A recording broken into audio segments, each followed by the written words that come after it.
Hello friends, welcome to life prep. आज हम लोग नया चैप्टर स्टार्ट कर रहे हैं। चैप्टर का नाम क्या है? बायोटेक्नोलॉजी नहीं है, पूरा नाम क्या है?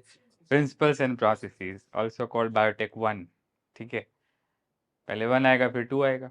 ठीक है, सो अभी रिसेंटली हम लोगों ने एमबीआई चैप्टर पूरा किया, उसके बाद ये आ गया which strongly relates with DNA, MBI, molecular stuff. ठीक है, सो कोई बात नहीं। ये चैप्टर का नाम क्या है? Biotechnology principles and processes. सबसे पहले ये वर्ड समझना है।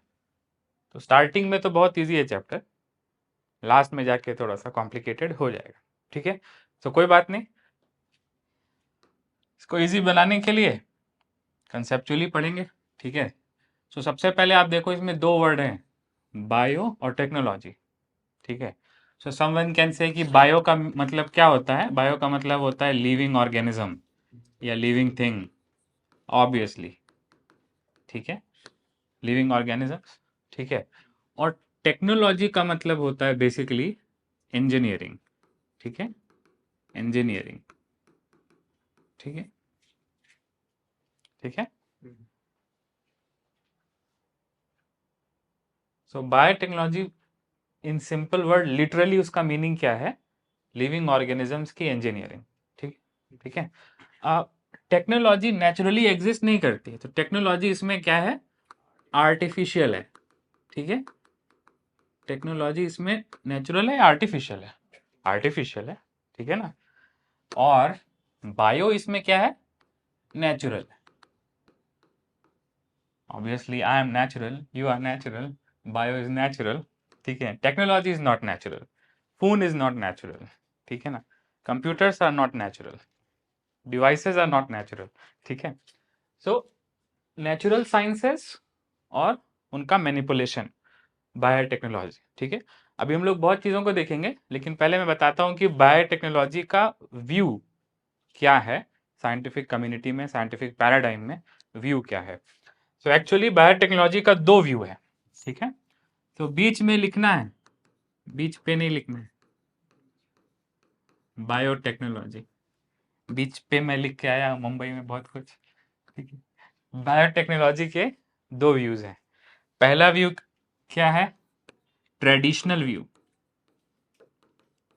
ट्रेडिशनल, ट्रेडिशनल को क्लासिकल भी बोल सकते हैं ना, हिप हॉप नहीं, भरतनाट्यम। ठीक है, और दूसरा व्यू कौन सा है? Modern view. दूसरा व्यू कौन सा है भाई? Modern view. सो बायोटेक्नोलॉजी का दो व्यू है। पहला व्यू कौन सा है? Traditional view. दूसरा व्यू कौन सा है? Modern view. ठीक है, ट्रेडिशनल व्यू जो है वो क्या है? Simple manipulation of microbes. Simple manipulation of microbes, मतलब माइक्रोब्स जो होते हैं उनका यूज करना बेनिफिट के लिए।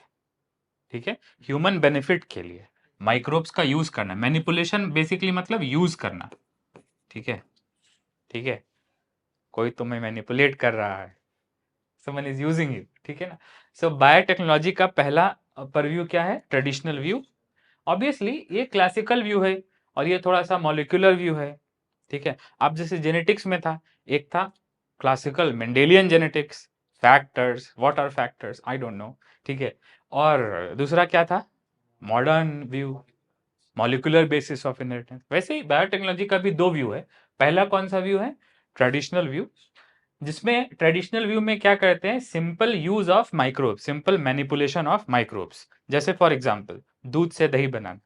कौन बनाता है दूध से दही?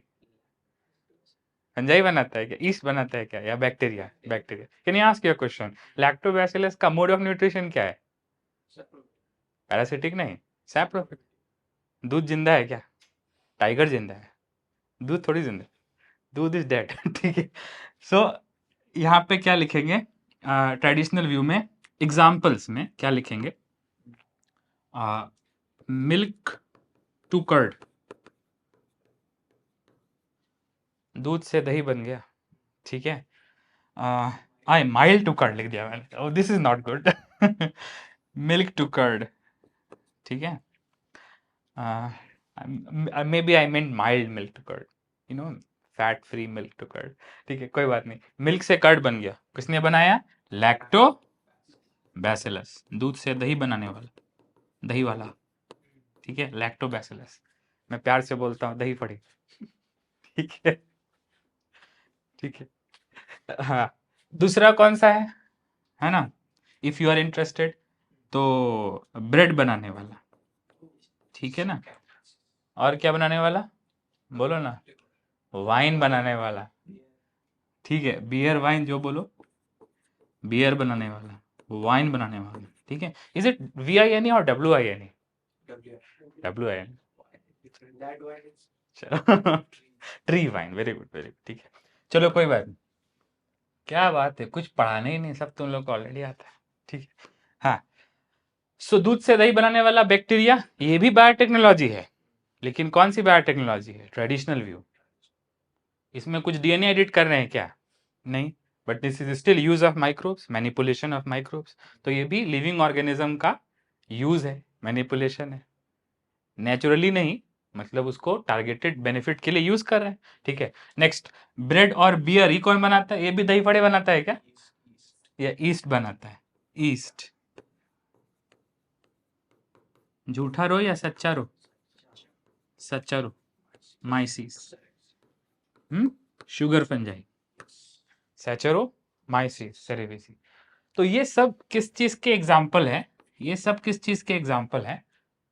ट्रेडिशनल बायोटेक्नोलॉजी के। इसमें कोई DNA एडिटिंग वगैरह इन्वॉल्व नहीं है, इसमें कोई मॉलिकुलर चीज इन्वॉल्व नहीं है, बस ये कोई भी कर सकता है, ठीक है। जो दही वाला है वो जेनेटिसिस्ट है क्या?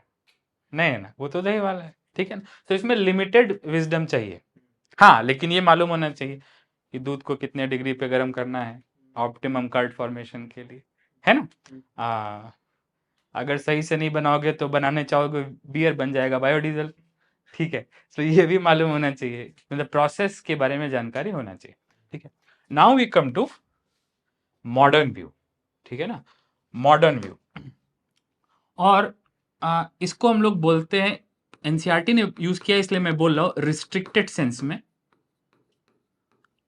बायोटेक्नोलॉजी इसी के लिए यूज होता है। तो आप इसको बोल सकते हो कि ये सच्चा बायोटेक्नोलॉजी है, ट्रू बायोटेक्नोलॉजी, ठीक है ना। तो जब हम लोग बोलते हैं बायोटेक्नोलॉजी, तो दूध से दही बनाना अपना मीनिंग नहीं होता है। हाँ, लेकिन अगर उसको कोई कहे कि वो क्लासिकल बायोटेक है तो वो गलत नहीं कह रहा है, सही कह रहा है, ठीक है। लेकिन when we say biotechnology we mean modern biotechnology, ठीक है ना। तो इसमें क्या इन्वॉल्व होता है?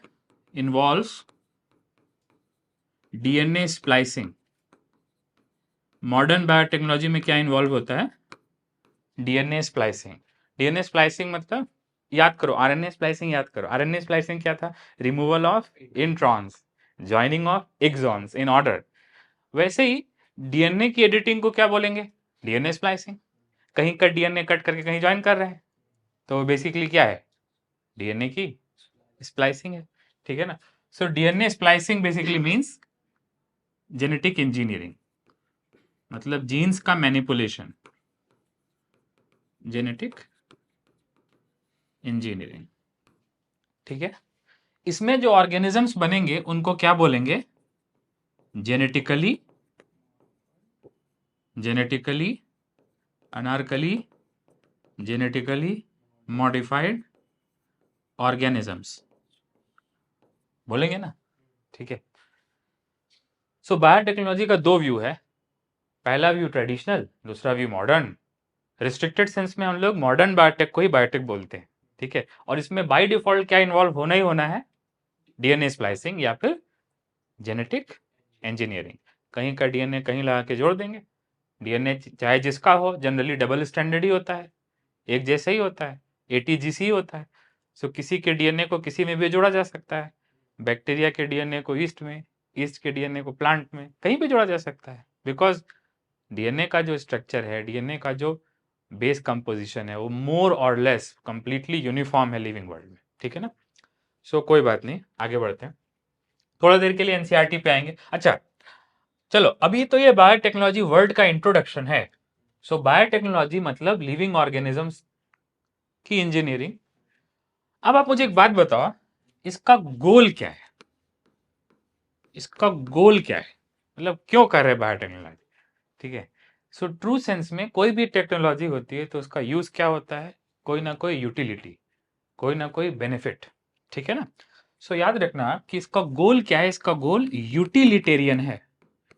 यूटिलिटेरियन, यूटिलिटेरियन मतलब कुछ ना कुछ बेनिफिट मिलना चाहिए, अदरवाइज काहे की टेक्नोलॉजी, ठीक है ना? अब वो बेनिफिट किस फॉर्म में हो सकता है? दो फॉर्म में हो सकता है। या तो कोई प्रोडक्ट मिल सकता है, फॉर एग्जाम्पल देखो दही मिल रहा है, दही ले लो, ठीक है। और दूसरा क्या मिल रहा है? या तो कोई सर्विस मिल रही है, ठीक है। आप मुझे एक बात बताओ, प्रोसेस वर्ड किससे ज्यादा रिलेटेड है? ऑब्वियसली प्रोडक्ट से भी रिलेटेड है, लेकिन ज्यादा किससे रिलेटेड है? सर्विसेज। तो कोई प्रोसेस मिल रहा है, ठीक है ना? और इससे कोई ना कोई क्या है? बेनिफिट है, ठीक है। दही से बेनिफिट है, कोबालमिन, बियर से भी बेनिफिट है, जस्ट किडिंग, ठीक है ना? तो तो बायोटेक्नोलॉजी जो है आ, वो लिविंग ऑर्गेनिजम्स का मैनिपुलेशन है। अर्ली बायोटेक्नोलॉजी कैसा है? ट्रेडिशनल है। ट्रू बायोटेक्नोलॉजी कैसा है? डीएनए स्प्लाइसिंग है, जेनेटिक इंजीनियरिंग, मॉडर्न है, ठीक है ना? अब अब आया इसका स्टैंडर्डाइजेशन। सो ग्लोबली कौन सी कम्युनिटी है जो बायोटेक्नोलॉजी को रेगुलेट करती है ग्लोबली, ठीक है ना? तो उसको बोलते हैं E F B, E F B, ठीक है। E F B, E F B का फुल फॉर्म क्या है? European federation of biotechnology. European federation, federation मतलब community, European federation of biotechnology. हम सब के देश भारत, इंडिया, उसका ऑफिशियल नाम क्या है? पासपोर्ट पे मेरे क्या लिखा है? Republic of India. रशिया के पासपोर्ट पे क्या लिखा रहता है? नहीं, not Republic of Russia, not Russian federation. तो फेडरेशन मतलब भी कम्युनिटी ही होता है, स्टेट, ठीक है ना? क्या क्या ज्ञान बांट रहा हूं मैं, ठीक है। EFB, European federation of biotechnology, European community of biotechnology, वो रेगुलेट करती है बायोटेक्नोलॉजी के डिसिप्लिन को, ठीक है। सो ईएफबी के अनुसार, ईएफबी के अनुसार ये दोनों ही बायोटेक्नोलॉजी में आते हैं। सो ईएफबी की जो डेफिनेशन है बायोटेक्नोलॉजी की, उसमें दोनों व्यू आते हैं, ठीक है। सो यहां पे आप लिख सकते हो कि encompasses both views, encompasses both views. इस स्लाइड पे आगे बढ़ने से पहले जो भी लिखा है वो सब क्लियर होना चाहिए, ठीक है। वन लास्ट टाइम मैं फिर से बोल दे रहा हूं, ठीक है। सो आज लेक्चर 1 में सबसे पहले मैंने क्या बताया? बायोटेक्नोलॉजी का लिटरली क्या मतलब है, लिविंग ऑर्गेनिजम्स का यूज, इंजीनियरिंग, टेक्नोलॉजी, ठीक है ना? इसका गोल क्या है? कोई ना कोई बेनिफिट होना चाहिए, कोई प्रोडक्ट मिलना चाहिए, कोई सर्विस मिलना चाहिए। सर्विस का आप एग्जांपल दे सकते हो क्या? सर्विस का एग्जांपल, प्रोडक्ट का एग्जांपल तो है ये सर्विस का एग्जांपल दे सकते हैं। वैक्सीन भी तो प्रोडक्ट है ना, ठीक है। जैसे फॉर एग्जांपल, ये एग्जांपल मैं देता हूँ। जैसे मान लो ये क्या है? ब्लू है, ओशन ही होगा। ये वेनेजुएला है, ट्रंप ने इस पे हमला कर दिया, ठीक है। कोई बात नहीं, ये ओशन है और ये जो है ये क्रूड ऑयल का ऑयल एक्सट्रैक्शन मैकेनिज्म है, ठीक है ना। सो समुद्र के नीचे से ऑयल निकाल रही है, ऑयल रिफाइनरी है, ठीक है ना। सो वेरी कॉमनली यहाँ पे क्या हो जाता है? ऑयल स्पिल हो जाता है, ठीक है। ऑयल स्पिल मतलब समझ रहे हो, ठीक है। भाजी बना रहे थे, तेल बह गया चूल्हे पे, ठीक है ना। सो वैसे यहाँ पे क्या हो जाता है? Oil spill. अब ऑयल अगर मान लो थोड़ा सा भी निकला, सेवरल 100 गैलन्स, तो वो पूरे सरफेस पे फैल जाएगा, ठीक है। तो बहुत बड़े एरिया को वो कवर कर लेता है ऑयल स्पिल, ठीक है, ओशन में इफेक्ट करता है। इसको हम लोग क्या बोलते हैं? Oil spill. ऑयल क्या हो गया है? स्पिल हो गया है, ठीक है ना। अब ये ऐसे ही पड़ा रहेगा, बहुत लंबे समय तक नेचुरली एक मतलब इसको हटाना डिफिकल्ट है। तो इससे बचने के लिए कुछ ऑर्गेनिजम्स का यूज करते हैं। मैं एक एग्जांपल दे रहा हूं, ठीक है ना। उस बैक्टीरिया का नाम है स्यूडोमोनास पुटिडा, थोड़ा सा पंजाबी नाम है, ठीक है, स्यूडोमोनास पुटिडा, ठीक है ना। तो इसको हम लोग क्या करते हैं, इंजीनियर करते हैं, ठीक है ना, इंजीनियर्ड स्यूडोमोनास पुटिडा। और फिर इससे इस ऑयल स्पिल को क्या करते हैं, डाइजेस्ट, मतलब कंट्रोल। सो आप मुझे एक बात बताओ, कंट्रोल ऑफ ऑयल स्पिल ये प्रोडक्ट है या सर्विस है? ये तो सर्विस है ना, ठीक है। अरे कोई नगर पालिका का चुनाव आजकल हो रहा है, ठीक है, अगर कोई नगर पालिका का पर्सन आके कचरा साफ करके गया तो प्रोडक्ट है या सर्विस है? सर्विस है। तो सिमिलरली ये भी क्या है, सर्विस है। सो जेनेटिक इंजीनियरिंग से मतलब इंजीनियर्ड लाइफ फॉर्म से सिर्फ प्रोडक्ट नहीं मिलता है, सिर्फ दही नहीं मिलती है, सर्विस भी मिलती है। For example controlling oil spill is an example of service, ठीक है ना। सो कोई बात नहीं। बायोटेक्नोलॉजी के दो व्यू हैं, ट्रेडिशनल मॉडर्न, ये मैंने बता दिया है, फिर से बताऊंगा तो बोरिंग लगेगा। Let us jump to NCERT, ठीक है। सो एनसीईआरटी में क्या लिखा हुआ है, ठीक है। एनसीईआरटी में ये अंकल भी आएंगे, इनको हम लोग बाद में नमस्ते करेंगे, ठीक है। चलो,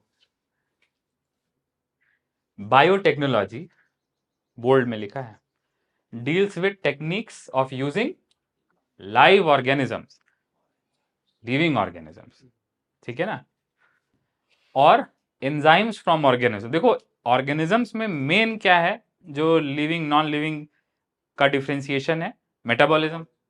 और मेटाबॉलिज्म को कौन चलाता है, एंजाइम्स। तो लिविंग ऑर्गेनिजम्स में खास क्या है, मेटाबॉलिज्म, और मेटाबॉलिज्म साठी काय पाहिजे, एंजाइम, ठीक है ना। Now to produce products and processes, देखो यहाँ पे क्या लिखा है, क्या बना सकते हैं लिविंग ऑर्गेनिज्म से, क्या बना सकते हैं, प्रोडक्ट, वाइन बना सकते हैं, ठीक है। और क्या बना सकते हैं, प्रोसेसेस, ऑयल स्पिल को कंट्रोल कर सकते हैं। तो प्रोसेस क्या है, जनरली प्रोसेस से प्रोडक्ट भी बनता है ऑब्वियसली, लेकिन प्रोसेस सर्विस के जैसी भी है।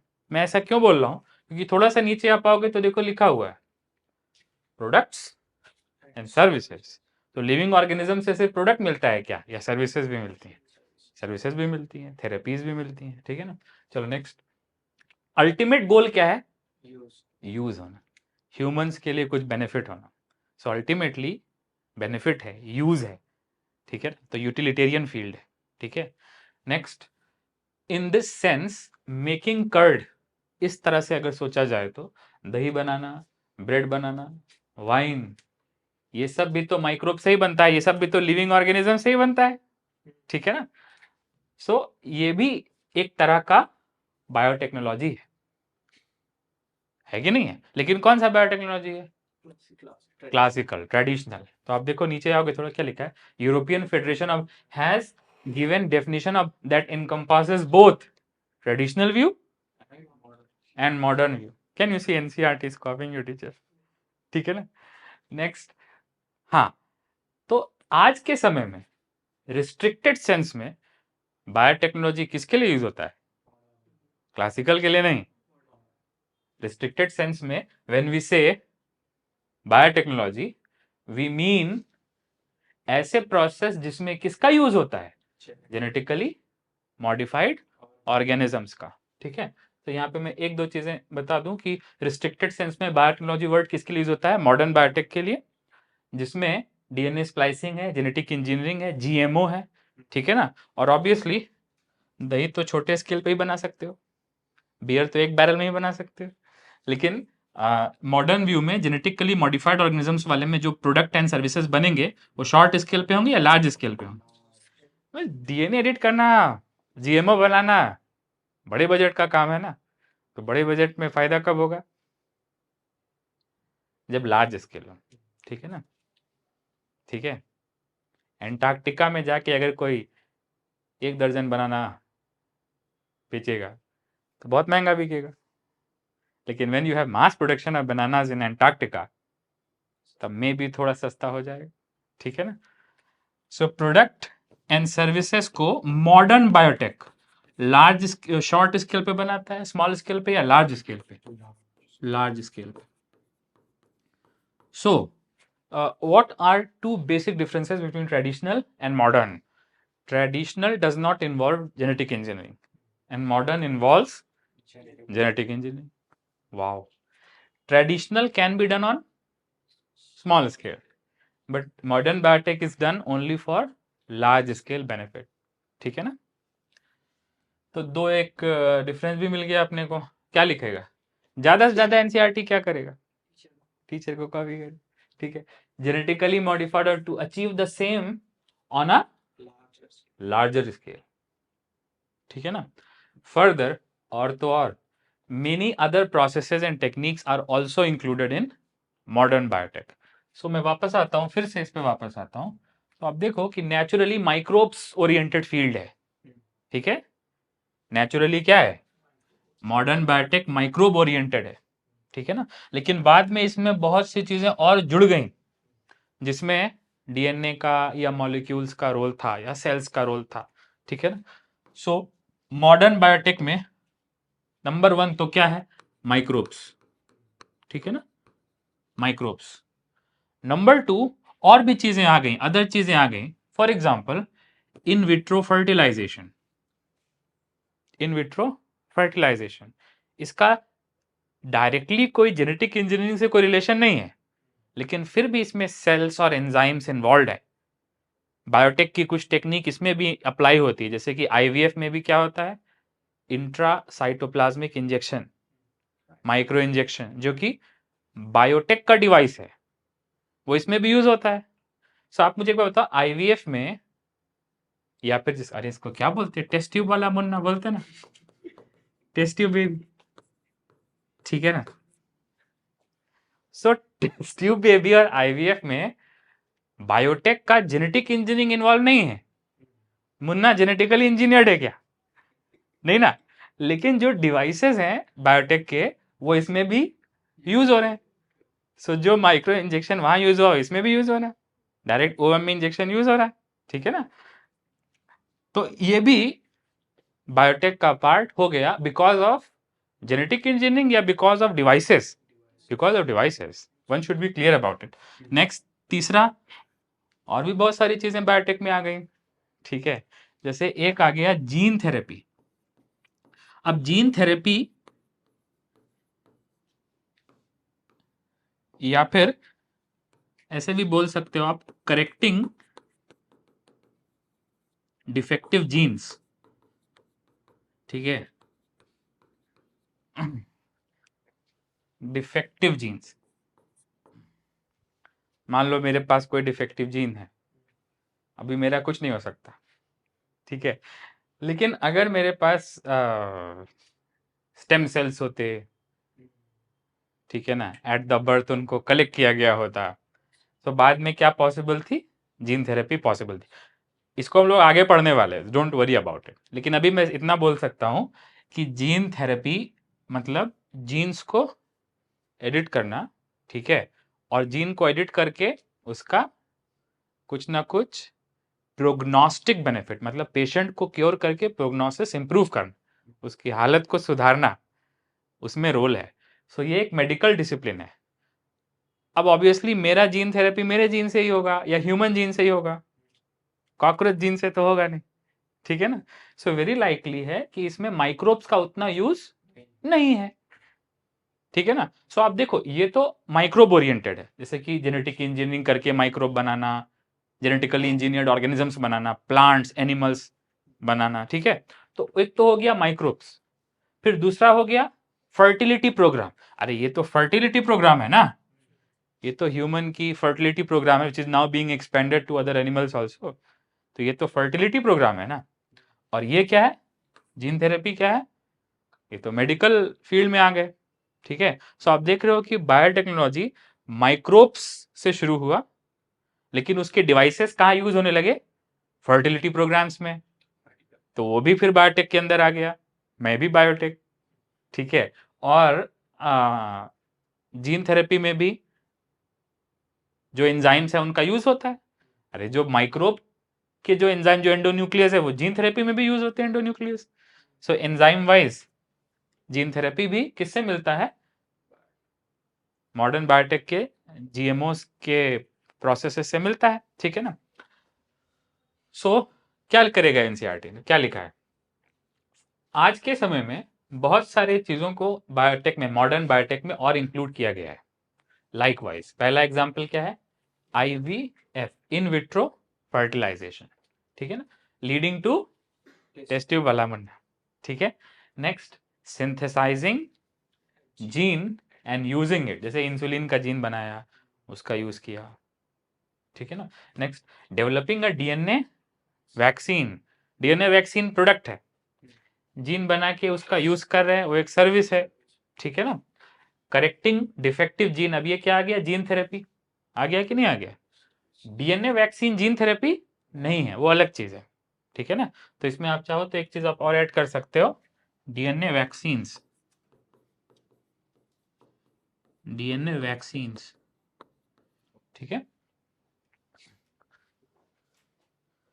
सो अगर कोई बोलता है कि modern biotechnology always involves microbes, तो रॉन्ग है, ठीक है। मतलब I don't think gene therapy involves microbes, ठीक है ना। सो कहने का मतलब क्या है कि जो इंस्ट्रूमेंट्स हैं, जो एंजाइम्स हैं, अगर वो सब यूज हो रहे, तो हम लोग किस पे आ गए हैं, मॉडर्न पे आ गए।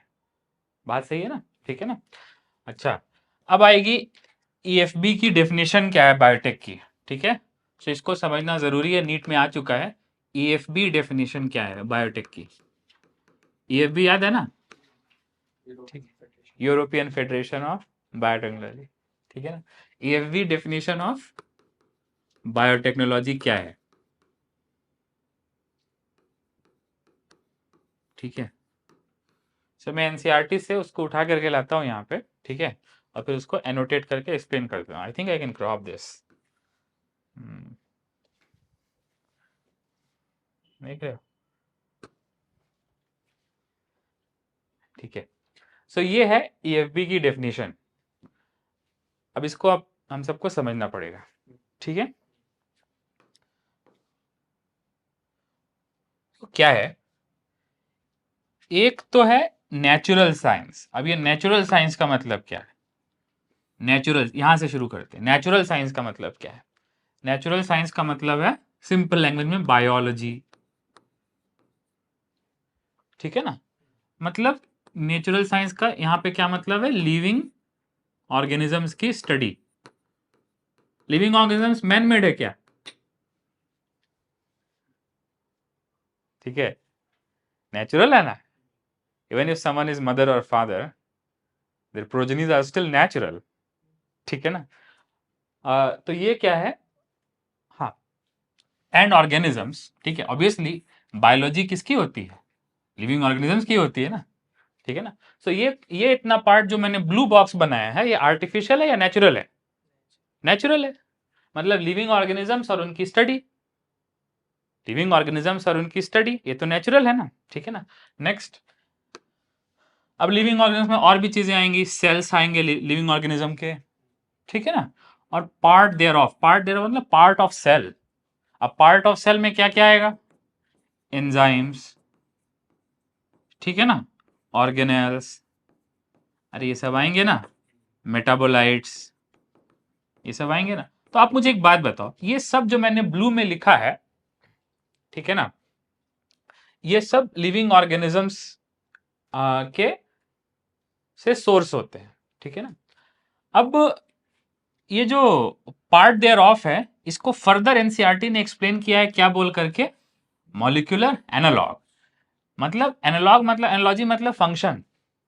तो लिविंग ऑर्गेनिज्म काम कैसे करते हैं, by the virtue of their enzymes, organelles, metabolites, ठीक है ना। सो एक बार फिर से इस डेफिनेशन को समझते हैं, ठीक है। पहले का वर्ड मत देखो, D by D x integral x D x, ठीक है। पहले का पार्ट यहां से देखो आप, नेचुरल साइंस, ठीक है, organisms, parts of organism, cells of, enzymes, molecular log मतलब ऑर्गेनिज्म के एंजाइम, ऑर्गेनिज्म के केमिकल्स, मेटाबोलाइट्स, ठीक है ना। इन सब का इंटीग्रेशन, इन सब का इंटीग्रेशन। अब सवाल यह है किसके साथ इंटीग्रेशन, सो ऑब्वियसली टेक्नोलॉजी के साथ इंटीग्रेशन, ठीक है ना। सो इंटीग्रेशन ऑफ इन सब को एकत्रित करना, इन सब को एक जगह लाना, ठीक है। लेकिन गोल क्या है इन सब को एक जगह लाने का? गोल क्या है? इन सब को यूनिफाइड तरीके से समझ के पढ़ने का गोल क्या है? अल्टीमेटली क्या बनाना चाहते हैं? या तो प्रोडक्ट या तो सर्विसेज। सो इन शॉर्ट अगर इसको एकदम सिंपल लैंग्वेज में बोलना हो तो लिविंग ऑर्गेनिजम्स को पढ़ो और लिविंग ऑर्गेनिजम्स के अंदर जो कुछ भी है फलाना बिस्ताना, लिविंग ऑर्गेनिजम्स को पढ़ो और लिविंग ऑर्गेनिजम्स के अंदर जो कुछ भी है उसको मैनिपुलेट करके क्या बनाना है? Products and services. ऑब्वियसली उसमें टेक्नोलॉजी तो लगेगी ही लगेगी, डिवाइसेस भी लगेंगे, स्किल्स भी लगेंगी, लगेंगी नहीं लगेंगी, ठीक है ना। सो मॉडर्न बायोटेक्नोलॉजी के दो एस्पेक्ट फिर से आ जाते हैं, ठीक है ना। वो दोनों एस्पेक्ट थोड़े से अलग है, वो एनसीईआरटी में यहां लिखा हुआ है कि there are 2 core techniques in modern biotechnology. Classical के नहीं, मॉडर्न के, ठीक है ना। मतलब दूध से दही बनाने में ये यूज नहीं होगा, ठीक है ना। सो मैं यहां लिख रहा हूं, बीच में लिख रहा हूं मॉडर्न बायोटेक्नोलॉजी और उसके बाद लिख रहा हूं 2 कोर प्रिंसिपल्स या फिर टेक्निक्स। मॉडर्न बायोटेक के 2 टेक्निक्स क्या है?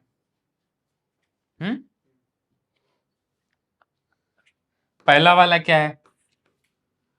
Genetic engineering. ये तो आसान है, जेनेटिक इंजीनियरिंग, ठीक है।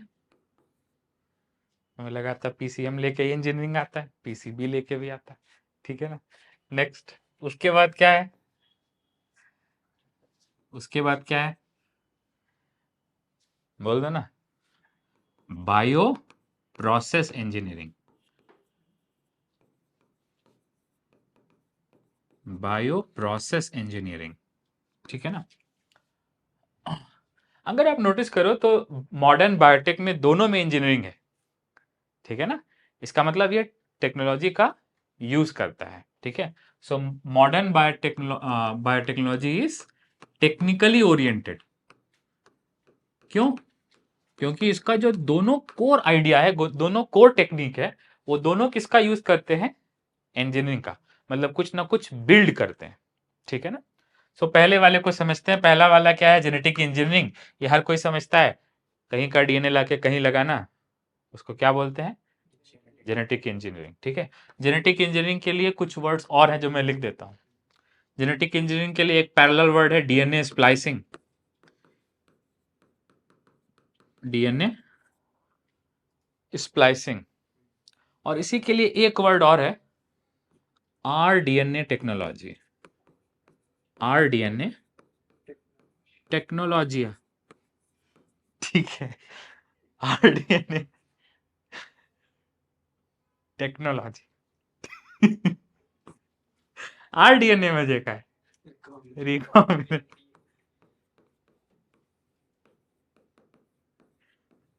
रिकॉम्बिनेंट डीएनए टेक्नोलॉजी, ठीक है। सो ये तीनों का मतलब एक ही है। चाहे आप जीन्स को इंजीनियर करो, चाहे आप आरडीएनए बनाओ, और चाहे आप डीएनए को इधर उधर करो, जीन भी तो डीएनए है ना। सो जीन को इंजीनियर करना मतलब डीएनए को इधर उधर करना। और डीएनए को इधर उधर करके आप बनाना क्या चाहते हो? आरडीएनए। ये मैं समझा देता हूं, ठीक है ना। इसको मैं समझा देता हूं शॉर्ट में, क्योंकि बिना बताए दाल नहीं गलेगी, ठीक है। मैं समझा देता हूं, ठीक है। अच्छा, मान लो ये एक ऑर्गेनिज्म है। ये ऑर्गेनिज्म ऑर्गेनिज्म 1, मेरा जीन कहाँ है? किसी का जीन कहाँ है? सेल्स के अंदर है, ठीक है ना। सो ये ऑर्गेनिज्म 1 का क्या है? सेल है, ठीक है। और मान लो ये जो ऑर्गेनिज्म है ये जीन का सोर्स है। क्या है? जीन का सोर्स है, ठीक है ना। सो इससे जो भी है, जो भी डीएनए है वो क्या होगा, डीएनए निकलेगा। अब आप मुझे एक बात बताओ, इसका पूरा डीएनए काम का है क्या, या इसका जीन काम का है? जीन काम का है, ठीक है। सो उससे हम लोगों ने क्या किया, जीन निकाल लिया। कहाँ से जीन निकाल लिया? चिराग से जीन निकाल लिया। जीन जीन कहाँ से जीन निकाल लिया? सेल से जीन निकाल लिया। सो ऑर्गेनिज्म वन के पास क्या है, सेल है, और सेल, ये जो ऑर्गेनिज्म है उस जीन का सोर्स है। मुझे नहीं पता कौन से जीन है, ठीक है ना, लेकिन लेट अस से कि जीन है, डीएनए है ना, देखो दिख भी रहा है डीएनए जैसा। सो डीएनए तो ये है, ठीक है। अब इसके बहुत से नाम है, इसका नाम सुनो क्या है, इसका नाम है एलियन डीएनए, ठीक है, alien DNA. I have a question, क्या ये क्रोमोसोम है या बस ये डीएनए फ्रैगमेंट है? डीएनए फ्रैगमेंट, ये पूरी क्रोमोसोम नहीं है, म्हणजे क्या है, इसके पास ओराई नहीं, ठीक है ना। सो ये क्या है, एलियन डीएनए बोलते हैं। इसी को क्या बोलते हैं, जीन ऑफ इंटरेस्ट। ये बड़े काम की चीज है, इसको क्या बोलते हैं, जीन ऑफ इंटरेस्ट। ये काम का है ना, ठीक है ना। नेक्स्ट, और इसी को क्या बोलते हैं, फॉरेन डीएनए। फॉरेन डीएनए स्वदेशी है या विदेशी है? विदेशी, ठीक है। सो ये ऑर्गेनिज्म वन है, ठीक है, मान लो ये कोई सेल है, ठीक है, और ये जीन का सोर्स है, ठीक है। तो इसके पास पूरा डीएनए होगा, वो ऑर्गेनिज्म के पास तो पूरा जीनोम होगा ना, ठीक है, लेकिन पूरा जीनोम में इंटरेस्ट है या फिर उसके एक जीन में इंटरेस्ट है? जीन में इंटरेस्ट है। फॉर एग्जाम्पल ह्यूमन जीनोम में there can be 20,000 to 30,000 genes, लेकिन एट अ टाइम अपने को किस में इंटरेस्ट है, एक जीन में इंटरेस्ट है। बहुत मन है तो दो में, तीन में इंटरेस्ट है, ठीक है ना। एक समय में 20,000 में इंटरेस्ट है क्या? नहीं ना। सो ये डीएनए है, और डीएनए से क्या किया है, I think the word is extract.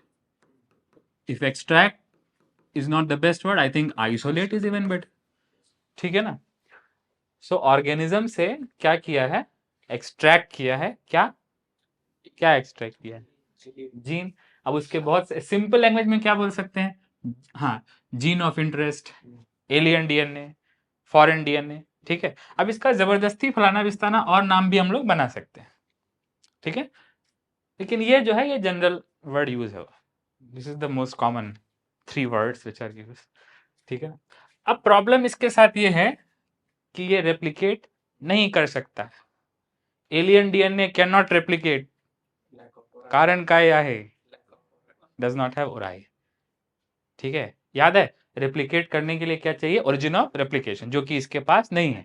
इसके क्रोमोसोम के पास है, लेकिन इसके फ्रैगमेंट, डीएनए फ्रैगमेंट के पास नहीं है, ठीक है ना। तो इसको मैं वैसे भी बोल दे रहा हूं, this is basically foreign DNA is not a chromosome, foreign DNA is DNA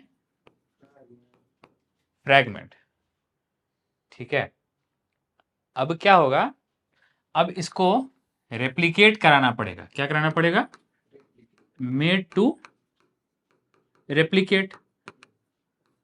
अब ये रेप्लिकेट कैसे कराओगे आप, बड़ी समस्या है। रेप्लिकेट कराने के लिए इसको एक दूसरा डीएनए लगता है, ठीक है। ये तो एलियन का पीस, सॉरी एलियन नहीं, एलियन डीएनए का पीस है ना, ठीक है ना। अब इसको रेप्लिकेट कराना है, तो इसको ऐसे डीएनए से जोड़ना पड़ेगा जिसके पास ओराई है। अरे ये तो विदाउट ओराई है ना, ये वाला कैसा है, ये कैसा है भाई, ये तो विदाउट ओराई है। अभी इसको किसके साथ जोड़ना पड़ेगा, अगर इसको रेप्लिकेट कराना है, तुम कर सकते हो, तो इसको कहां जोड़ना पड़ेगा, डीएनए विथ ओराई के साथ। अरे ये तो डीएनए विदाउट ओराई है, अगर इसको रेप्लिकेट कराना है तो इसको किसके साथ जोड़ना पड़ेगा, डीएनए विथ ओराई के साथ, स्ट्रेट फॉरवर्ड, ठीक है ना। अब सवाल यह है कि मेड टू रेप्लिकेट कर, अगर इसको रेप्लिकेट कराना है देन इसको किसके साथ जोड़ना पड़ेगा, must be ligated to, ligated मतलब जोड़ना पड़ेगा, ठीक है ना, must be ligated to DNA without ori या DNA with ori? DNA with ori. अब डीएनए विथ ओराई के लिए फिर से एक नाम है, वाओ, क्लोनिंग वेक्टर। ठीक है ना, डीएनए विथ ओराई को हम लोग क्या बोलते हैं? Cloning vector. बात समझ में आ रही है? सो किसी ऑर्गेनिज्म से हम सब ने एक जीन निकाला, ठीक है, और उस जीन को रेप्लिकेट अगर कराना है फ्रैगमेंट को, तो किस में जोड़ना पड़ेगा? क्लोनिंग वेक्टर में जोड़ना पड़ेगा। ठीक है ना, क्यों? क्योंकि इसके पास ओराई नहीं है, क्लोनिंग वेक्टर के पास ओराई होगा। अब क्लोनिंग वेक्टर तो बहुत तरह के होते हैं, मैं एक एग्जांपल ले रहा हूं, प्लाज्मिड। ठीक है ना, सो क्लोनिंग वेक्टर तो बहुत तरह के होते हैं, मैं एक एग्जांपल ले रहा हूं, क्या? प्लाज्मिड। अब प्लाज्मिड जो भी है, लेकिन बेसिकली प्लाज्मिड क्या है? डीएनए, है ना? अरे प्लाज्मिड जो भी है, लेकिन प्लाज्मिड क्या है? डीएनए ही है ना। ठीक है, विदाउट ओराई है या विथ ओराई है? विथ ओराई। तो अगर विदाउट ओराई होता तो क्लोनिंग वेक्टर नहीं होता ना। ठीक है ना, सो ये क्या हो गया? Plasmid. Plasmid is one example of cloning vector. There are various other example of cloning vectors, retroviruses, ठीक है ना, टीआई प्लाज्मिड। सुना क्या बाकी नाम क्लोनिंग वेक्टर्स के?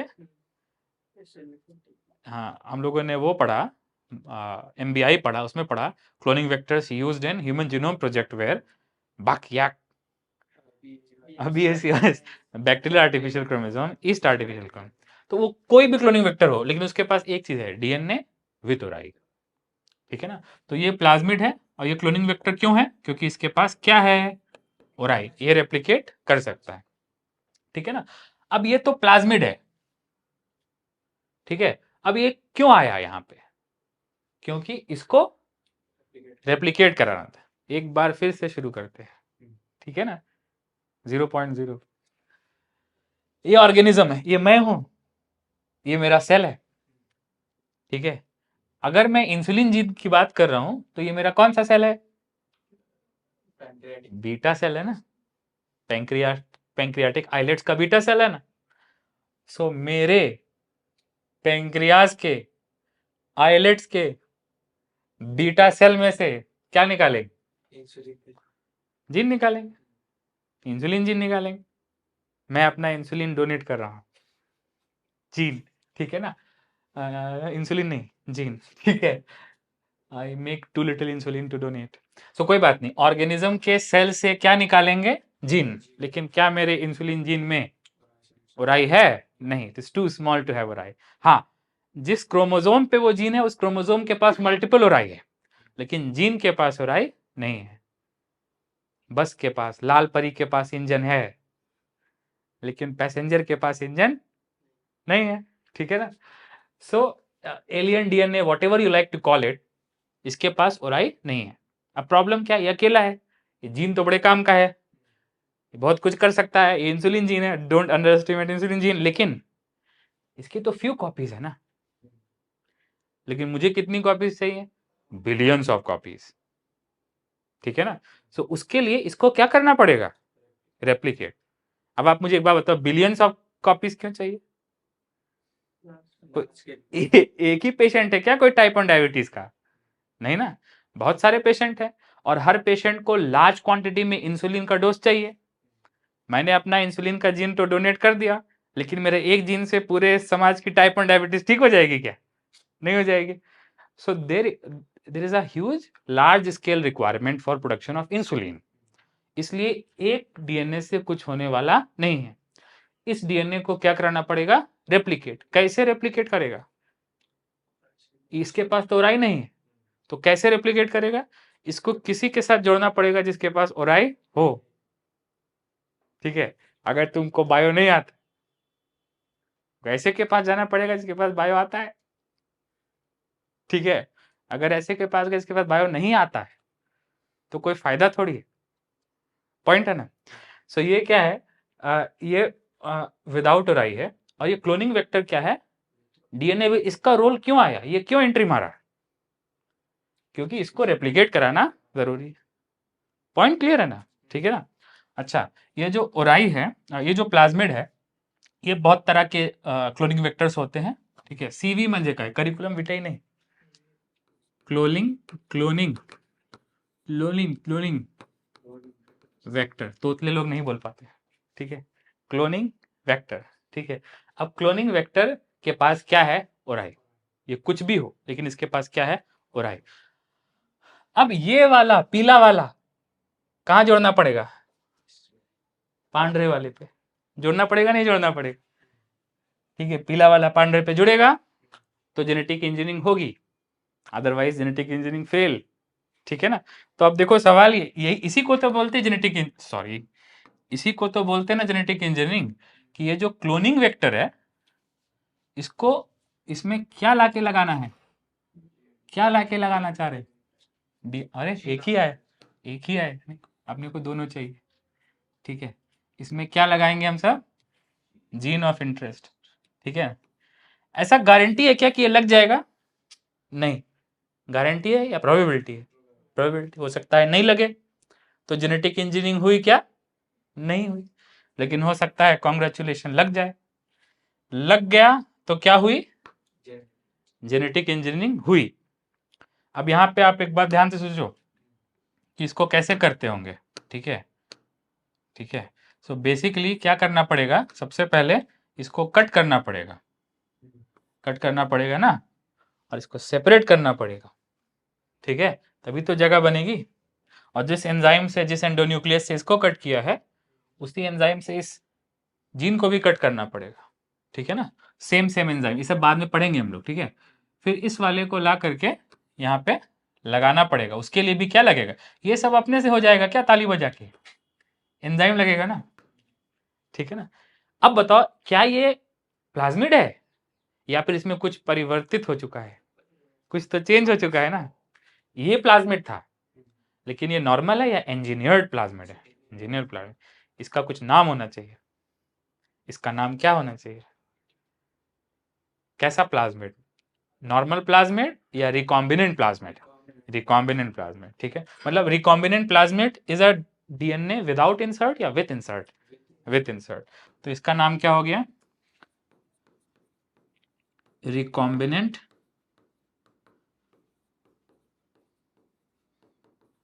प्लाज्मिड, ठीक है ना, या फिर सिंपल लैंग्वेज में रिकॉम्बिनेंट डीएनए। और इसी के बनाने को हम लोग क्या बोलते हैं, जो पूरा प्रोसेस मैंने भी बताया, इसी के बनाने को हम लोग क्या बोलते हैं, जेनेटिक इंजीनियरिंग या फिर आरडीएनए टेक्नोलॉजिया, ठीक है। आरडीएनए बना दिया ना, तो क्या कर ली, आरडीएनए बनाने की टेक्नोलॉजी, ठीक है ना। पहली बार आरडीएनए कैसे बनाई हम लोग नेक्स्ट लेक्चर में पढ़ेंगे, लेकिन अभी इसमें देखो क्या है अभी। सो एक होता है सोर्स ऑर्गेनिज्म जो डीएनए देता है, लेकिन उससे निकला हुआ डीएनए रेप्लिकेट नहीं कर सकता है, इसलिए उसको कहां जोड़ना पड़ेगा, ऐसे डीएनए में जो रेप्लिकेट कर सकता हो, ठीक है ना। अब मेरा इसको क्लोज करने से पहले, इस वाले पार्ट को क्लोज करने से पहले एक लास्ट क्वेश्चन, ये देखो डीएनए तो सेल के बाहर आ गया ना, सो एक्सट्रैक्ट मतलब क्या, this was in DNA was inside cell, now DNA is outside cell.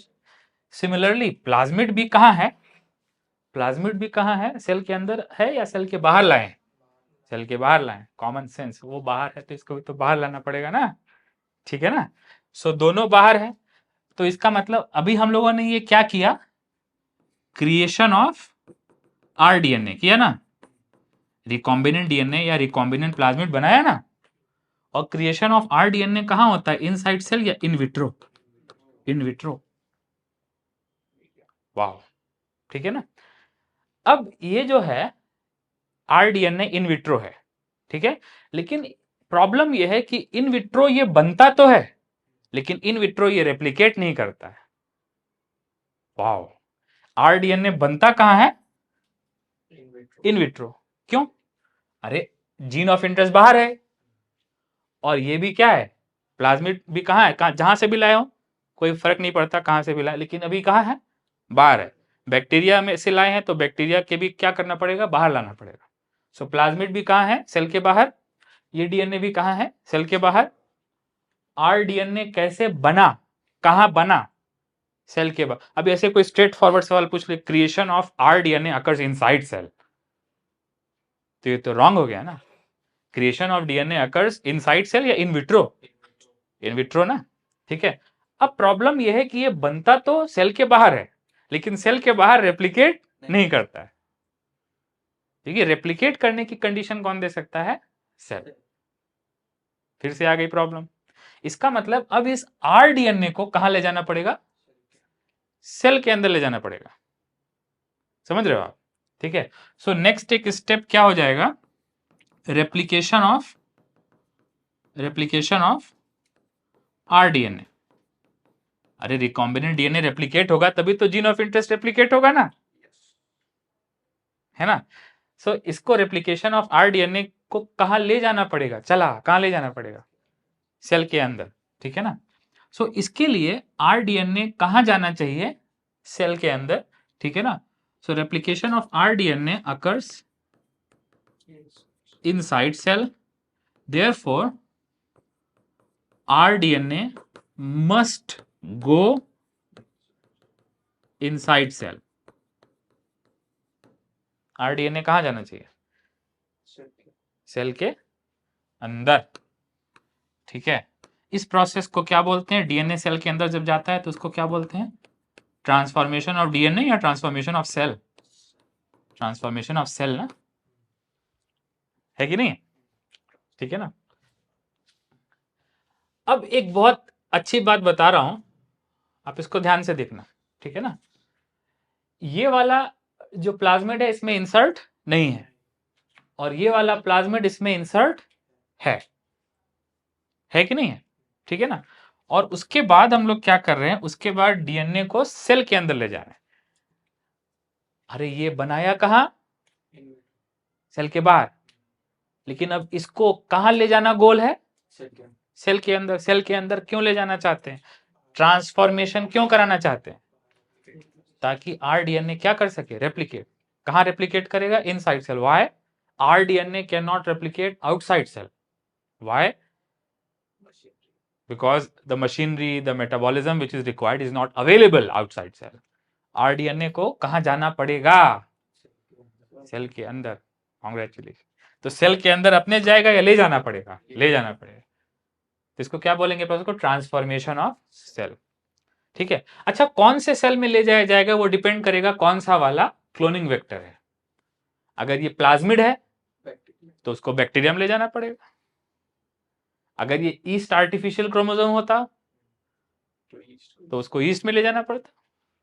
अगर ये कोई रेट्रोवायरस होता तो इसको एनिमल सेल में ले जाना पड़ता।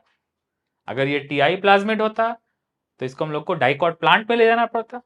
तो डिपेंड करता है कौन सा क्लोनिंग वेक्टर है, उसी के हिसाब से डिसाइड होगा कौन से सेल में जाकर के वो रेप्लिकेट करेगा। This might be new for many of you.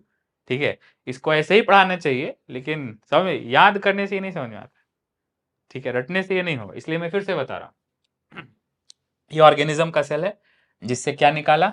DNA. अब इसकी लैंग्वेज का यूज कर रहे हैं, alien DNA, gene of interest, foreign DNA, फलाना बिस्ताना डीएनए फ्रैगमेंट। ठीक है, क्या इसके पास ओराई है? नहीं। ये बेकार है या काम का है? काम का है। लेकिन एक काम का नहीं है, इसकी तो millions and billions of copies चाहिए ना। एक काम का है क्या? नहीं ना। ठीक है ना? नाउ इसलिए इसको क्या करना पड़ेगा? रेप्लिकेट, ताकि इसकी क्या बन सके? Billions of copies. अगर ये छोटा होता तो इसको रेप्लिकेट कराने का एक तरीका और है जिसमें ये सब इन्वॉल्व ही नहीं है, वो अलग तरीका, उसको बोलते हैं पीसीआर, पॉलीमरेज चेन रिएक्शन। लेकिन जनरली इसको रेप्लिकेट कराने के लिए किसकी जरूरत पड़ती है? Cloning vector. क्यों? क्योंकि क्लोनिंग वेक्टर के पास ओराई है। डीएनए विदाउट ओराई कौन है? एलियन डीएनए ये। और डीएनए विथ ओराई कौन है? Cloning vector. क्या क्लोनिंग वेक्टर एक ही प्रकार का होता है? नहीं, बहुत तरह का होता है। अरे डीएनए विथ ओराई बहुत तरह के हो सकते हैं ना। सो क्लोनिंग वेक्टर भी बहुत तरह का होता है, लेकिन बेस्ट क्लासिकल एग्जांपल क्या है? प्लाज्मिड। प्लाज्मिड किस में पाया जाता है? Bacteria cell. भी तो सेल चैप्टर में पढ़ा। क्रोमोसोमल होता है या एक्स्ट्रा क्रोमोसोमल होता है? Extra genomic. शायद ये भी याद होगा कि प्लाज्मिड के पास एंटीबायोटिक रेजिस्टेंस जीन्स होते हैं। ये सब भी हम लोगों ने बहुत पहले पढ़ा, कोई बात नहीं। सो प्लाज्मिड में अगर एलियन डीएनए लग गया तब उस प्लाज्मिड को कौन सा प्लाज्मिड बोलेंगे? Recombinant plasmid. अगर नहीं लगा है तो क्या बोलेंगे? Non recombinant plasmid. लग गया है तो क्या बोलेंगे? रिकॉम्बिनेंट। ठीक है ना? ये एक्स्ट्रा क्रोमोसोमल डीएनए है और ये क्या है? R DNA, recombinant DNA. Recombinant word कब यूज करेंगे? जब दो अलग अलग ऑर्गेनिज्म का या दो अलग अलग डीएनए मॉलिक्यूल्स का काइमेरा बने, जब दोनों जुड़े, तभी हम लोग कौन सा वर्ड यूज करेंगे? रिकॉम्बिनेंट। जब पीला और पांडरा मिले, तभी उसको क्या बोलेंगे? रिकॉम्बिनेंट। दो अलग अलग सोर्स का डीएनए मिले, तभी रिकॉम्बिनेंट बोलेंगे। इसी को हम लोग क्या बोलते हैं? Genetic engineering. मतलब इसको बना क्रिएशन ऑफ, इसी को हम लोग क्या बोलते हैं? Creation of R DNA, genetic engineering, या फिर डीएनए स्प्लाइसिंग। अगर मैं थोड़ा पहला हूं तो देखो यहाँ लिखा है ना, जेनेटिक इंजीनियरिंग म्हणजे काय आहे? डीएनए स्प्लाइसिंग या फिर आर डीएनए टेक्नोलॉजी। मतलब क्या? Creation of R DNA. इसीलिए तो मैंने इतना रायता फैलाया ना, ठीक है ना? चलो ठीक है। अब प्रॉब्लम यह है कि इसको बनाते कहां है? सेल के बाहर। लेकिन क्या ये सेल के बाहर रेप्लिकेट करेगा? नहीं। रेप्लिकेट करने मेन गोल क्या था? इसको रेप्लिकेट कराना। और इसको रेप्लिकेट कराने के लिए अब आर डीएनए को, जिसके अंदर वो है, जिसके अंदर क्या है? वो जीन ऑफ इंटरेस्ट है ना। सो अगर आर डीएनए रेप्लिकेट करेगा तो जीन ऑफ इंटरेस्ट भी रेप्लिकेट करेगा, ठीक है ना? इसलिए आर डीएनए को कहां ले जाना पड़ेगा? Inside cell. डीएनए सेल के अंदर जाता है तो सेल को क्या बोलते? क्या हुआ? ट्रांसफॉर्मेशन। इसको हम लोग अलग हेडिंग में पढ़ेंगे, transformation of cells. Gene gun, divalent cation, उसका भी अलग तरीका है, ठीक है? एनीवेज, तो सेल ट्रांसफॉर्म होगा, ठीक है? अब चलो मान लेते हैं कि ये सेल है और इसके अंदर आर डीएनए आ गया है, इसके अंदर आर डीएनए आ गया। ऐसा भी गारंटी नहीं है कि आ गया हो, ऐसा भी हो सकता है कि नहीं आया हो। नॉन ट्रांसफॉर्मेंट भी होते हैं और ट्रांसफॉर्मेंट, लेकिन ये सब हम लोग बाद में पढ़ेंगे, ठीक है ना? अभी बस इतना देखो कि आर डीएनए कहां आ गया है? सेल के अंदर आ गया है। तो जिस सेल के अंदर आर डीएनए आ गया है, उस सेल को कौन सा सेल बोलेंगे? ऐसा वैसा सेल या रिकॉम्बिनेंट सेल? रिकॉम्बिनेंट। अभी समझ में आ रहा है सोर्स सेल और रिकॉम्बिनेंट सेल में अंतर क्या है? सोर्स सेल जीन का सोर्स है, और रिकॉम्बिनेंट सेल वो सेल है जिसने रिकॉम्बिनेंट डीएनए को एक्सेप्ट किया है। रिकॉम्बिनेंट सेल वो सेल है जिसके अंदर कौन सा डीएनए है? रिकॉम्बिनेंट। खत्म, ठीक है ना? अब ये रिकॉम्बिनेंट सेल जैसे जैसे रेप्लिकेट करेगा, as the recombinant cell replicates, so does the rDNA replicates. Chances तो है ना? अभी समझे क्या कि जैसे जैसे सेल रेप्लिकेट करेगा रिकॉम्बिनेंट सेल, वैसे वैसे रिकॉम्बिनेंट डीएनए भी रेप्लिकेट करेगा। और एक चांस ये है कि रिकॉम्बिनेंट डीएनए एक्सप्रेस हो जाएगा। क्या हो जाएगा? एक्सप्रेस। एक्सप्रेस में याद है उन्होंने पढ़ा था, what do we mean when we say genes get expressed? Gene ने क्या बना लिया? प्रोटीन। तो जीन क्या हो गया? एक्सप्रेस। नहीं बनाया तो क्या हो गया? साइलेंट, ठीक है ना? सो जीन अगर एक्सप्रेस हुआ तो क्या बनाएगा? दही या प्रोटीन? प्रोटीन। सो उस प्रोटीन को कौन सा प्रोटीन बोलेंगे? Recombinant protein. और ध्यान से सुनना, अगर रिकॉम्बिनेंट प्रोटीन बन रहा है तो इस सेल को बोलते हैं heterologous host. Wow, heterologous host. कब बोलते हैं? If recombinant protein is expressed. तो होस्ट को जनरली टर्म क्या है? Heterologous host. तो कोई बात नहीं, मैं बहुत कुछ बता रहा हूं, I know this is mouthful, लेकिन फिर भी ठीक है।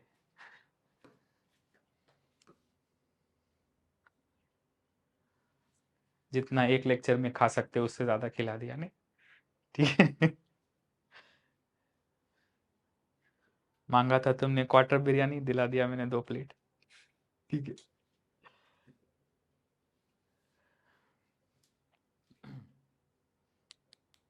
ठीक है। सो रिकॉम्बिनेंट डीएनए बनता है, और रिकॉम्बिनेंट डीएनए जिस सेल में जाता है, क्यों जाता है? उसका एक गोल है या 2 गोल है? 2 गोल है। पहला गोल क्या है? कि उसकी कॉपी बन सके, और दूसरा गोल क्या है? कि वो एक्सप्रेस हो सके। सो रिकॉम्बिनेंट डीएनए जब एक सेल के अंदर जाता है तो एक उम्मीद लेके जाता है या 2-2 उम्मीद लेके जाता है? 2-2 उम्मीदों से जाता है। फर्स्ट की इसका कॉपी भी बनता रहे, और तो अगर मान लो कि ये प्लाज्मिड था PBR322, which is my vehicle number, ठीक है ना? अरे ये है ना PBR322 क्लोनिंग वेक्टर, ठीक है ना? किसका होता है? ई कोलाई का प्लाज्मिड होता है ना? नहीं आता ना ये सब, कोई बात नहीं, बाद में पढ़ाऊंगा, ठीक है ना। सो मान लो ये प्लाज्मिड कौन सा था, PBr322, इकोलाई का प्लाज्मिड। तो ये क्या बन गया, रिकॉम्बिनेंट PBr322। और रिकॉम्बिनेंट PBr322 को कौन से सेल में डालेंगे, मेरे सेल में नहीं, इकोलाई के सेल में। जीन आया कहां से, मेरे सेल से आया, इंसुलिन का जीन, और गया कहां, इश्क किया कोलाई के सेल में गया, ठीक है ना।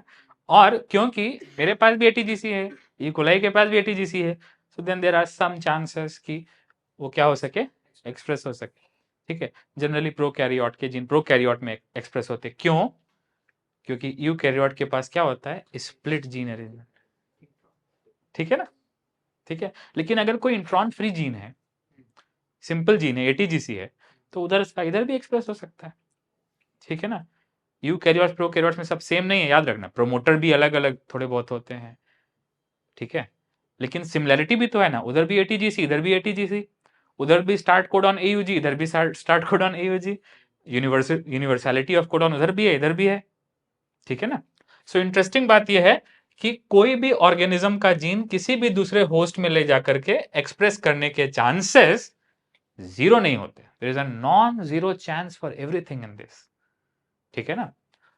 तो सोर्स ऑर्गेनिज्म से डीएनए निकाला, I know you can not see, लेकिन फिर भी सोर्स ऑर्गेनिज्म से डीएनए निकाला, उस डीएनए को डीएनए विथ ओराई में क्लोनिंग वेक्टर में इंसर्ट किया, तो क्या बना, रिकॉम्बिनेंट डीएनए।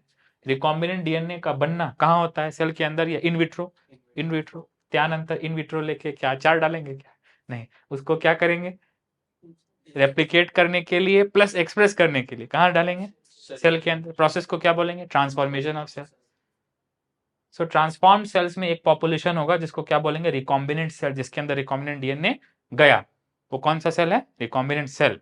और अगर वो एक्सप्रेस होकर प्रोटीन बनाएगा तो उसको कौन सा प्रोटीन बोलेंगे, रिकॉम्बिनेंट प्रोटीन। अगर जीन इंसुलिन है तो इंसुलिन जीन है तो रिकॉम्बिनेंट प्रोटीन क्या होना चाहिए, इंसुलिन होना चाहिए।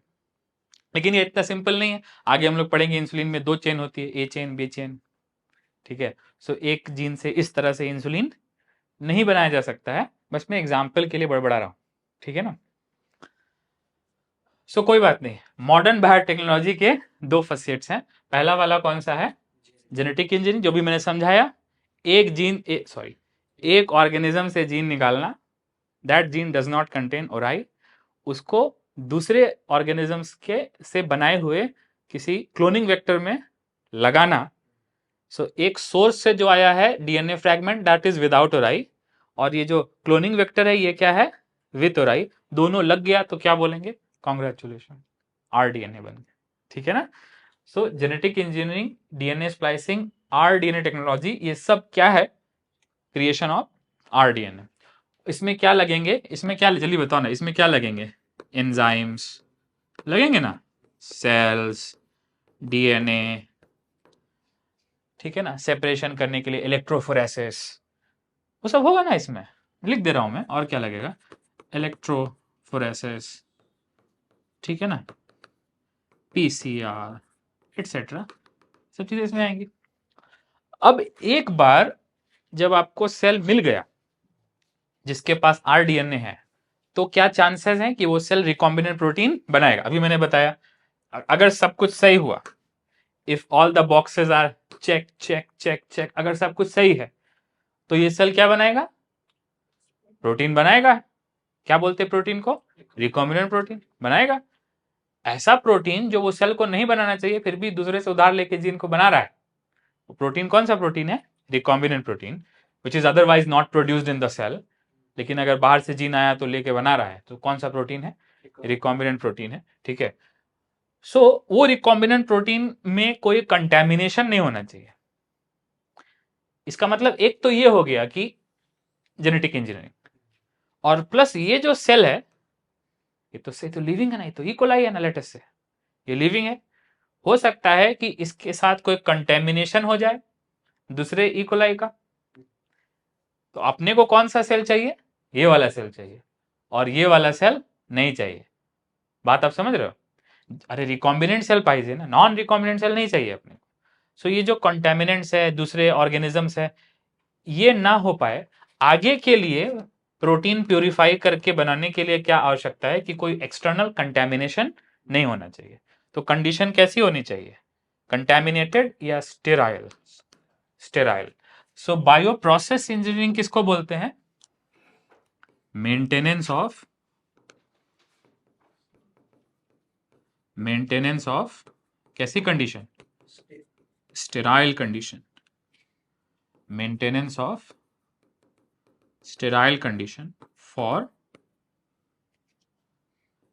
कल्चर, कल्चर मतलब होस्ट सेल ग्रो कर सके, ठीक है, फॉर कल्चर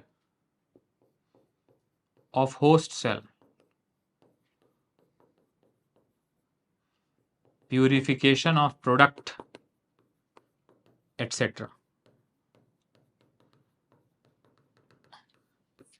इसको हम लोग क्या बोलते हैं, बायो प्रोसेस इंजीनियरिंग। इसको क्या बोलते हैं भाई, बायो प्रोसेस इंजीनियरिंग, ठीक है ना। I should come to NCERT before I close this lecture, already too late, लेकिन फिर भी। सो मैंने बताया कि मॉडर्न बायोटेक्नोलॉजी के 2 कोर टेक्निक्स हैं, 2 कोर प्रिंसिपल्स हैं, 2 कोर फैसेट्स हैं। क्या है वो, पहला वाला कौन सा है, जेनेटिक इंजीनियरिंग। इसका मतलब वो टेक्निक जिसमें सेल लगेगा, एंजाइम लगेगा, अल्टीमेटली क्या बनाना है, आरडीएनए, ठीक है ना। सो टेक्निक्स टू अल्टर मतलब टू चेंज, अल्टर मतलब क्या, change, techniques to change the chemistry of DNA. RNA की भी इंजीनियरिंग होती है, लेकिन उसको क्या बोलेंगे, आरएनए स्प्लाइसिंग। डीएनए की वाले को क्या बोलेंगे, डीएनए स्प्लाइसिंग। जनरली हम लोग किस में इंटरेस्टेड हैं, 99% किस में इंटरेस्टेड होते हैं, डीएनए में, ठीक है ना। To introduce into host organism and thus change the phenotype. Phenotype मालूम है कि वो ऑर्गेनिज्म आरडीएनए लेकर के रिकॉम्बिनेंट प्रोटीन बनाने लगे, तो उसका फिनोटाइप क्या हो गया, चेंज हो गया। तो ये जो एनसीईआरटी में लिखा है, ये इतना समझ में आ रहा है कि वो टेक्निक्स जिससे डीएनए अल्टर हो जाए, मतलब डीएनए चेंज हो जाए, मॉडिफाई हो जाए, ठीक है। और मॉडिफाई करने का जो तरीका है क्लासिकली वो मैंने बता ही दिया है, क्या कैसे होता है। सोर्स से लेते हैं, प्लाज्मिड लेते हैं, फिर दोनों को लिंक करते हैं, आरडीएनए बनता है। आरडीएनए कहाँ जाता है, होस्ट सेल जाता है ना। इसको और डिटेल में हम लोग पढ़ेंगे, लेकिन अभी वैसे हमें काम भर का बता दिया। नेक्स्ट, उसके बाद क्या है, बायो प्रोसेस इंजीनियरिंग। अब ये होस्ट ऑर्गेनिज्म है, अगर ये प्रोटीन एक्सप्रेस करेगा तो प्रोटीन को कौन सा प्रोटीन बोलेंगे, रिकॉम्बिनेंट प्रोटीन। और अपने को कौन सा प्रोटीन चाहिए, अनडिजायर्ड, डिजायर्ड, डिजायर्ड, डिजायर्ड ही बने, अनडिजायर्ड ना बने, इसके लिए क्या जरूरी है, स्टेराइल एनवायरनमेंट। तो क्या लिखा है, मेंटेनेंस ऑफ स्टेराइल एनवायरनमेंट, मतलब कंटेमिनेशन फ्री एम्बियंस, वातावरण, एनवायरनमेंट, सराउंडिंग, ठीक है ना, in chemical engineering process to enable growth of desired microbe या eukaryotic cell in large quantities, तो उससे प्रोडक्ट बना सके, चाहे एंटीबायोटिक, चाहे वैक्सीन, चाहे एंजाइम, ठीक है ना। तो आप ये देख रहे हो, इसको हम लोग क्या बोलते हैं, बायो प्रोसेस इंजीनियरिंग। एक हो गया जिसमें डीएनए एडिट कर रहे हैं, उसको क्या बोलेंगे, पहली core value, genetic engineering. RNA edit करना भी जेनेटिक इंजीनियरिंग है, मगर किस में, आरएनए वायरसेस मध्ये। लेकिन डीएनए एडिट करना रेस्ट ऑफ द वर्ल्ड में क्या है, जेनेटिक इंजीनियरिंग है, ठीक है। और लास्ट में बायो प्रोसेस इंजीनियरिंग क्या है, सब कुछ कर लिया लेकिन अंत में प्यूरिफाइड ऑर्गेनिज्म, प्योर प्रोडक्ट मिलना चाहिए ना, तो उससे उसको बनाने के लिए क्या है, बायो प्रोसेस इंजीनियरिंग, ताकि जो आगे का प्रोसेस है, जो डाउन स्ट्रीम प्रोसेस है, उसमें कुछ गड़बड़ ना हो, उसमें सब कुछ कैसा रहे, प्योर रहे। Thank you.